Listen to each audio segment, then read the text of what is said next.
بسم اللہ الرحمن الرحیم۔ حضرت ابو سعید خدری رضی اللہ تعالی عنہ کی روایت کا مفہوم ہے کہ نبی کریم صلی اللہ علیہ وسلم نے ارشاد فرمایا کہ گزشتہ امتوں میں ایک شخص کو اللہ جل جلالہ نے بہت مال اور اولاد سے نوازا تھا۔ جب اس کے انتقال کا وقت ہوا تو اس نے اپنی اولاد کو بلا کر پوچھا کہ اے بچوں، تم نے مجھے کیسا باپ پایا ہے؟ تو اولاد کہنے لگی کہ آپ بہت اچھے والد تھے۔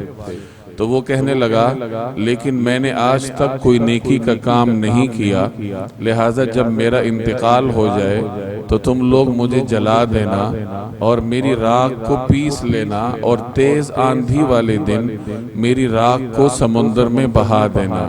اور اس نے اس بات پر اپنی اولاد سے وعدہ لیا، چنانچہ اس کے مرنے کے بعد اس کے بچوں نے ایسا ہی کیا۔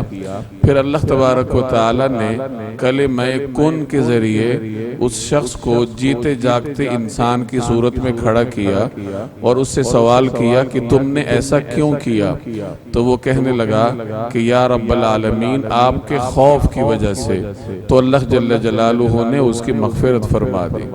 یہ مسند احمد کی روایت ہے جس میں نبی کریم صلی اللہ علیہ وسلم نے گزشتہ امتوں میں سے ایک شخص کا واقعہ بیان فرمایا ہے کہ اللہ تعالیٰ نے اسے مال اور اولاد سے نوازا تھا۔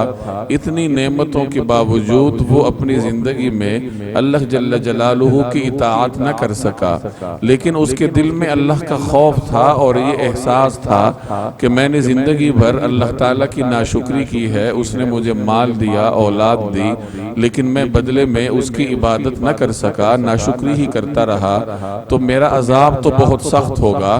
تو اس نے اپنے طور پر عذاب سے بچنے کے لیے یہ صورت اپنائی کہ اپنی اولاد سے کہا کہ جب میں مر جاؤں تو مجھے جلا دینا اور جو راکھ ہوگی اسے بھی پیس دینا اور تیز آندھی والے دن اسے سمندر میں بہا دینا تاکہ میری راکھ جو ہے وہ سمندر میں گم ہو جائے۔